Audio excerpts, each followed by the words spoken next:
Well, hello everybody, welcome back. It is Friday night. It is a cold Friday night. It is a cold Friday night, guys. It's going to be, I think, like 27.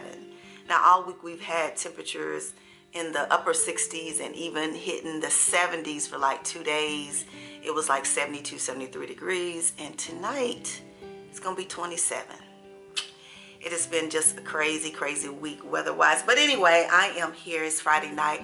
I'm in my bedroom. I showed you guys a little small snippet, a little clip of my bedroom as I bring it together in my minimalistic lifestyle.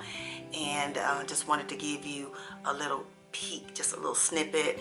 I'm almost done with it. I just need to get like some artwork. I do want to put some artwork on my wall, and tomorrow I'm actually going to Home Depot and Lowe's. I'm looking for a plant, like a tall tree-like plant, potted tall plant, because I want to put one in my living room and I want to put one in my bedroom. And I am not a plant person, a flower person, but I do want to find one, and I need to find one that can survive in low light.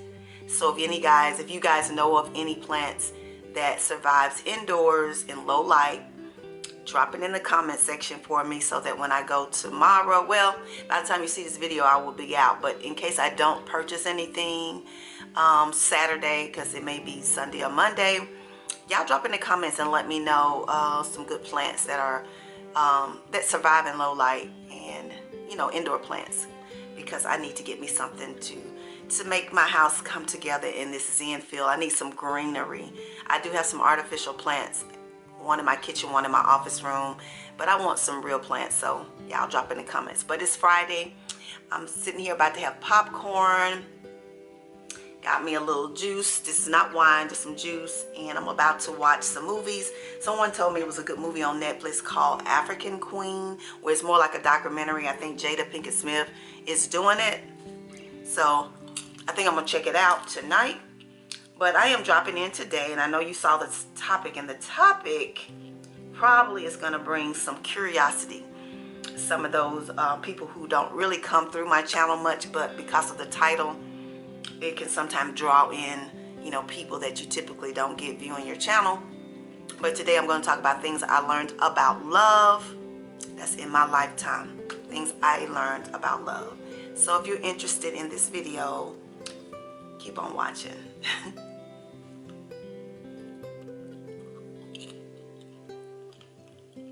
What's up, you guys? Welcome back to the channel. It is Friday.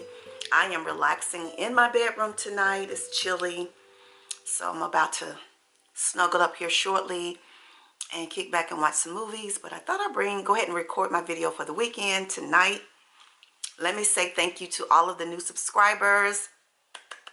Thank you all for finding some value or entertainment or motivation in my videos that it made you want to subscribe. And some of you that have come over here are coming over because someone referred my channel. Thank you, Miss Betty J, for shouting me out on your channel. And I think I have gotten a couple of your subscribers. So let me say thank you, and I appreciate you all for being here. And I know I did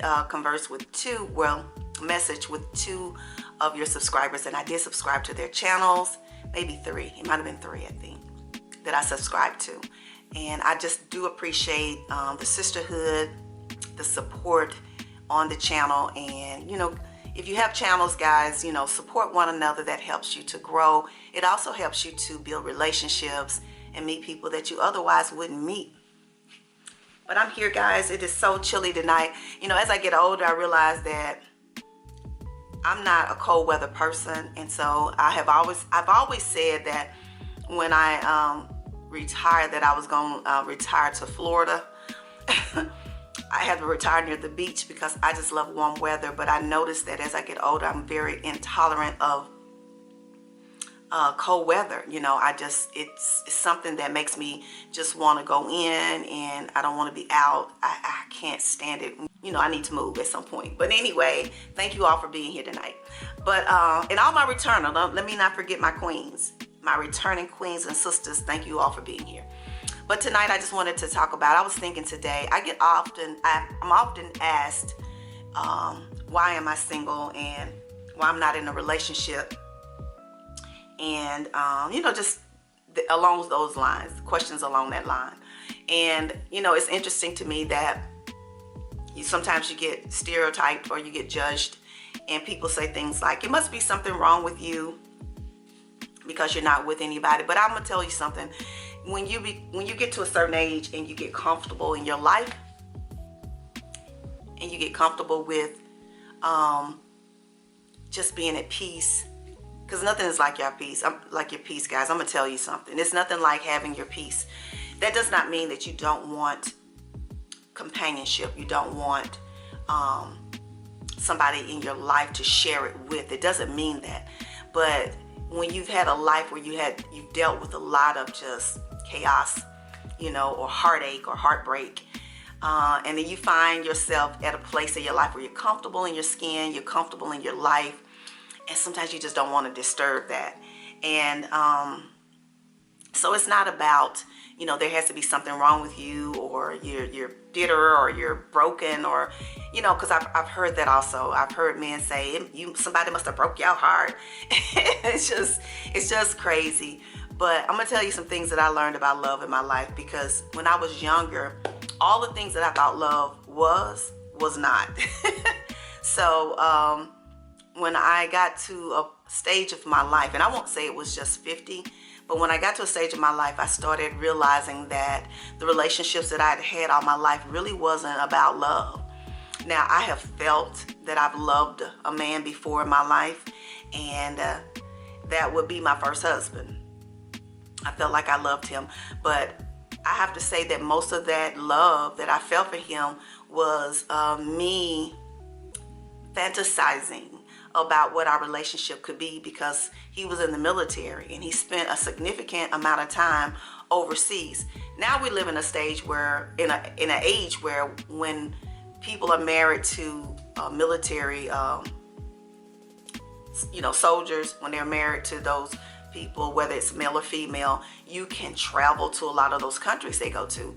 But at the time that I was married, when I got married, my husband was stationed in countries where it was a lot of unrest, so it wasn't really that comfortable moving your family, so I stayed behind. So my husband was like in Seoul, Korea, and places like that, which now you can go. Everybody will go now. It's beautiful over there, and you can actually go. But I decided to stay home, and he was in the military right when the wars and stuff started, and so he was gone for long periods of time. So I often fantasize about what our life would be when he came back home and being together, because when he would come home, he would only be here a year, and then they would ship him off again. So it was a long 11 years basically. I was married for 10, but really 11 by the time I got divorced. But it was just a lot of being separated and just kind of fantasizing and dreaming about what that life would be. And when we got together, it was actually complete opposite. And when you're young, you think that love is all about what you're feeling, that butterflies in your stomach, and that sexual attraction that you find that you have for that person. But love those are just components that make you share your life with that person, that you like spending time with that person. It definitely isn't what love is. And love is long-suffering. Love is something that, don't always feel good. It just don't.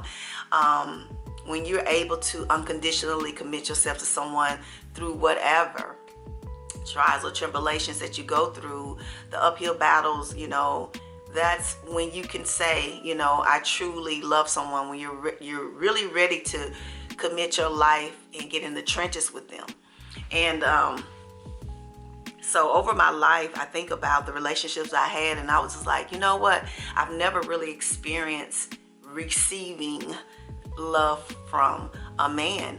My second husband more or less married me because he admired me. He idolized me. And I felt more like a trophy to him. He wanted to show me off to everybody. And we did a lot of traveling around and going places. And, But behind closed doors, we really didn't have much of a relationship. In the public eye, we were the perfect couple. Everybody thought we were. And we were together for 6 years. And people often commented about us and thought we were just so great, together. They felt that we looked great together. But when we were behind closed doors, he was in one part of the house and I was in the other part of the house. And it was a difficult marriage because in those 6 years, I really wasn't with my husband on an intimate level.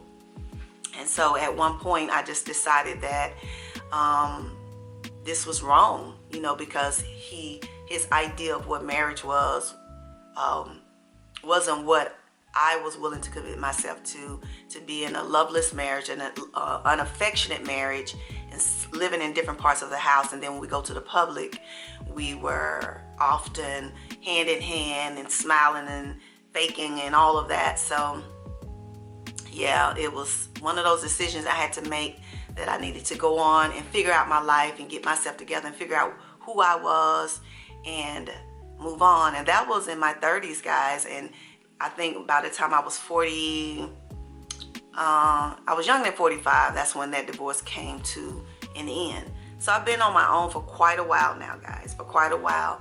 And I made a commitment that I wanted to figure out who I was and why I make choices that I make and why did I choose some of the relationships I've chosen. And a lot of people don't realize that, your environment, what you grow up in, has a direct effect on how you're going to view relationships and love. And I grew up in a very chaotic environment. I didn't see love growing up because my mother was married to a man that was very abusive. And all I heard was just the verbal, and I saw the physical abuse. And so I didn't know what that looked like. I didn't know what love and a man showering a woman with love would look like or feel like. And my dad had moved away and he was married to another woman. So it was just one of those things. So my life I went through a lot just trying to discover who I was and to understand my needs and loving myself. Because sometimes when you grow up in those types of environments, you are not given a lot of attention. And sometimes you miss things in life that you should get, especially as a young woman. And so it took a lot out of me. It took a long time for me to really figure out who I was and learning how to love myself and appreciating me in all of my uniqueness. And so my life was, it was difficult. It was difficult in a lot of times, but I feel like that I grew a lot and I learned a lot. And one day I realized that that I was good with me, and that love wasn't about sex and showering you with gifts and all of those things that people think that if a man is buying you about a bunch of things, that means that he loves you. I can't tell you how many times men bought me things in my lifetime, whether I was dating them or not, cars and giving me large sums of cash. It wasn't about how the younger girls be like, he got my nails and my toes done. No, honey, we talking about dollars and flying you here and there and doing things for you. I lived that life. I've done those things before, but none of that was love, because men will do that. If they are able to do those things, they'll do that to get what they want. If they see something they want and they feel like they got to pay for it, they will pay for it. And so you learn a lot growing up. And so I have tried to show my girls that loving self is more important, than trying to make someone love you and shower you with all these things to prove their love for you. Because when a man genuinely cares for you, that comes natural. But a man is going to show up for you. He's going to be there with you even through the times when you not quite loving yourself, or maybe you're going through some rough times, or you're doubting yourself. That's when you see what love really is how a person show up for you when you're not your best. And so when people ask me why I'm single by choice. I'm single by choice because I'm at a stage of my life now where I don't have to feel pressured to run out here and get in a relationship. When I tried the relationship last year, it was because I was ready for it. I was ready to have a companion. I wanted to do things, and I had some good times. That is the reason why I didn't make that part 2 of the narcissist video, was because I really had some great times, and I just decided that I said enough in that first video, and it was good for what it was. The fun that I had, the enjoyment that I had during that time of the pandemic, it was good for that time. But I feel that going forward, if I decide at some point that I'm ready for it again, it's going to be certain things that I look for that have to be fulfilled. It's important. It's important that we have a lot of commonalities in what we're wanting from this relationship match. You know, a lot of times you don't know this a person is expecting these things and you're expecting these things, and neither one of you guys have talked about it, and then when you realize what they are, it's total opposite, and you can't figure out a way to make it work out. Spirituality is important. You know, you could be on one page and he's on another. So those things are important to me. And I learned that through the course of trying to love. And, you know, what you want for your future and where you want to go in life. Or do you want to retire? Do you require a certain amount of money? Is finances important? Is that important? Does this person have a lot of debt? Those things are important that you learn through the course of relationships. And I'm just not willing to sacrifice myself for a relationship, because I can enjoy life with people, with friends, even dating, without having to be in this relationship that is not being cultivated by the both of us and nurtured. And I think a lot of times, because of loneliness, we as women, we run out and we choose relationships because we don't want to be alone. And we're afraid that we're going to grow old by ourselves, because we're called all kinds of names when we're not with someone. If you're not with someone and you're older, you know, they call you old maids and nobody wants you and things like that. And that could be the furthest thing from the truth. One of the things with me, I've never had men approach me that were my age. All the men that always approach me are 5 years, sometimes 10 years younger. And that's been my entire life. My entire life. So women, don't allow men to tell you that you're not, you know, you're old and nobody will want you, because it's not true. You're looking at a sister right now. And I remember when I was divorced and my husband told me, nobody's going to want you with 3 children. That was the furthest thing from the truth.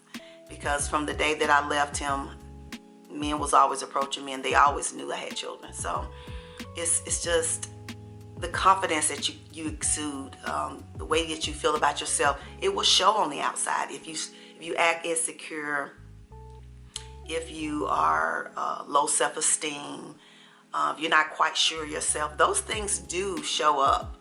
And a lot of times men can see those things and they can choose you based on that, and they'll know who's willing, certain women, they can pull, you know, the wool over their eyes and get away with things. And you got to carry that confidence. You got to be able to show that and not, you know, compromise your values and your morals. I've walked away from people that I really liked and found attractive because our morals didn't match. I wasn't willing to compromise those things. There's certain things that's you know, they're deal breakers. Morals and values are very important, and if those don't align, then there's no way that I need to even look at this. You know, men who want me to compromise my values. You know, married men who feel that it's okay to be with them. You know, or even the ones who say, I'm getting a divorce. You know, stick to your values and the way that you were raised. Learned a lot of that. You know, watched a lot of my girlfriends get hurt that way. And it's just not something I'm willing to do with my life. So I just wanted to jump on here because as a middle-aged woman, a lot of times we get here when we're single and we get a little desperate and we start looking And sometimes we're not thinking, and we choose things based on how our emotions are, you know, and how we feel at this time, versus really knowing what you want, knowing who you are and what's important, and valuing yourself and allowing love, true love, you know, unconditional love, be that person that will be here if you got sick and you couldn't care for yourself. That's important. That's very important. It can't be just about how you look. If you gain weight, if you fell ill and your whole appearance changes, he gonna still love you. Will he be there with you? See, that's what love is. Those people that's gonna ride or die with you regardless of the changes that you go through. Because if your appearance is all there is, when that changes, they no longer want you. So I wanted to share that with my mature women, my middle-aged women, because we're here. A lot of my sisters that follow me are married, but a lot of them are not. And a lot of us are still seeking companionship, and we still want husbands or either relationships. And it's important that you don't compromise your morals and your values. You keep your head up. You enjoy life. You get out here and you take some chances and do some things. I have a lot of videos out here talking about getting out and enjoying life.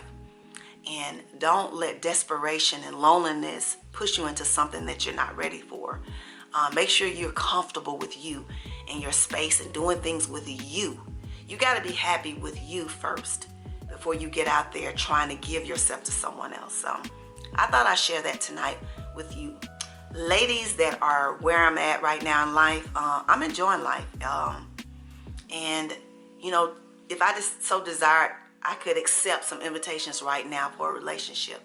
But when I do that, I want to feel that I could be in there for the long haul, that I can love them unconditionally, regardless of what they look like, the changes, or what happens to them in life, that I can still say, I want to be with you. I want to be with you until the end. So that's important. So thank you for watching tonight. Try to get this video up. Hopefully you'll be watching it, and you're watching this before the weekend is over. And yeah, so thank you all for tuning in. I'm gonna kick back now, get ready to watch my movie, and yeah. So I'm wishing you all a fabulous weekend, and I'll see you in the next video. Remember, always peace and love, kisses and hugs, and I'll see you in the next video. Take care.